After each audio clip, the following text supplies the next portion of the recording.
Hello friends, welcome to Pebbles. நான் உங்கள் கோபி சுதா கோவி சமையல். நம்ம இன்னைக்கு செய்ய போறது கொத்தமல்லி சட்னி. கொத்தமல்லியில நிறைய மருத்துவ குணங்கள் இருக்கு. அதாவதுன்னா நம்ம சட்னிக்கு வந்து என்னன்னா தக்காளி சேர்த்தாம தான் செய்ய போறோம். இது கூட சின்ன வெங்காயம் ஒரு டேஸ்ட்டுக்காக நம்ம என்ன பண்றோம்னா வேர்க்கடலையும் கொஞ்சம் ஒரு டேபிள் ஸ்பூன் அளவுக்கு ஆட் பண்ணி செய்ய போறோம். வாங்க எப்படி செய்யறதுன்னு பார்க்கலாம். இப்போ நம்ம செய்ய போறது கொத்தமல்லி சட்னி. கடாய் எடுத்துக்கலாம். கடாயில் ஒரு 2 டேபிள் ஸ்பூன் அளவுக்கு எண்ணெய் விட்டுக்கலாம். எண்ணெய் நல்லா காயிட்டும். எண்ணெய் காஞ்சதுக்கப்புறம் நம்ம இதுக்கு ஒரு 1 டேபிள் ஸ்பூன் அளவுக்கு கடலைப்பருப்பு, 1 டேபிள் ஸ்பூன் உளுத்தம்பருப்பு, இது கூடவே நம்ம வேர்க்கடலை ஒரு கைப்பிடி நல்லா வறுத்துக்கலாம். ரொம்ப ஜாஸ்தி கிடையாது, ஒரு 1/2 டேபிள் ஸ்பூன் அளவுக்கு நம்ம எடுத்துருக்குறோம். சிம்மில் வச்சுட்டு நல்லா வறுத்துக்கலாம். இதுக்கு நம்ம வரமிளகாயை ஆட் பண்ணாமல் வெறும் பச்சை மிளகாய் மட்டும்தான் ஆட் பண்ண போகிறோம். இது வந்து 2ஆக கட் பண்ணிக்கலாம். இப்போ நம்ம பச்சை மிளகாயும் போட்டுக்கலாம். போட்டு இதையும் சேர்த்து வறுத்துக்கலாம். ஒரு 3 பல் பூண்டு சேர்த்துக்கலாம். பூண்டு, பச்சை மிளகாய் இதை வந்து நல்லா பச்சை வாசனை போகிற வரைக்கும் வறுத்துட்டா அதாவதுன்னா அந்த கொத்தமல்லி சட்னி வந்து ரொம்ப டேஸ்ட்டாக இருக்கும். என்னென்னா புளி சேர்த்தாமல் நம்ம செய்கிறோம். புளி வந்து சேர்த்துனிங்கன்னா அதாவது கொத்தமல்லியில் இருக்கிற சத்துக்களை வந்து அது எடுத்துடும். அதனால் மோஸ்ட்லி புதினா கொத்தமல்லி சட்னி செய்கிறப்போ புளி ஆட் பண்ணாமல் செஞ்சால் ரொம்ப உடம்புக்கு நல்லது. இதுக்கு நம்ம ஒரு 15 சின்ன வெங்காயம் எடுத்துக்கலாம். அதையும் சேர்த்து வதக்கிக்கலாம். இந்த கொத்தமல்லி சட்னிக்கு நம்ம தக்காளி சேர்த்த வேண்டியதில்லை. வெங்காயம் நல்லா வதக்கிட்டோம். இப்போ தேங்காய் சேர்த்துக்கலாம்.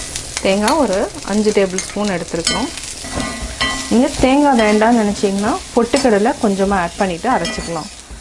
இப்போ நம்ம அரிஞ்சு வச்சுருக்கிற கொத்தமல்லியை ஆட் பண்ணிக்கலாம். அதாவது இதை வந்து ஒரு கட்டில் பாதி எடுத்துருக்கிறேன். ரொம்ப நேரம் வதக்க வேண்டியதில்லை. இது கூட கருவேப்பிலை 2 இருக்கு ஆட் பண்ணிக்கலாம். கேஸ் ஆஃப் பண்ணிவிட்டு பெரட்டி விட்டாலே போதும். இந்த கடாயினோட சூட்டுக்கே நல்லா வெந்துடும். கொத்தமல்லி சட்னியை அரைச்சி எடுத்துக்கலாம். தேவையான அளவு உப்பு சேர்த்துக்கலாம். கொஞ்சமாக தண்ணி விட்டு அரைச்சிக்கலாம். கொத்தமல்லி சட்னி நம்ம அரைச்சிட்டோம். இப்போ நம்ம மாற்றிக்கலாம். கொஞ்சமாக தண்ணி விட்டுக்கலாம்.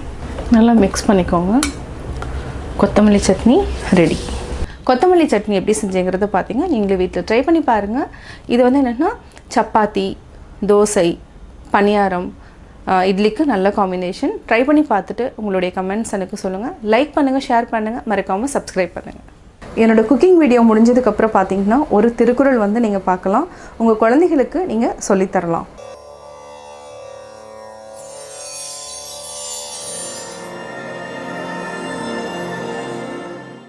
மனத்துளது போல காட்டி ஒருவர்க்கு இனத்துளது ஆகும் அறிவு.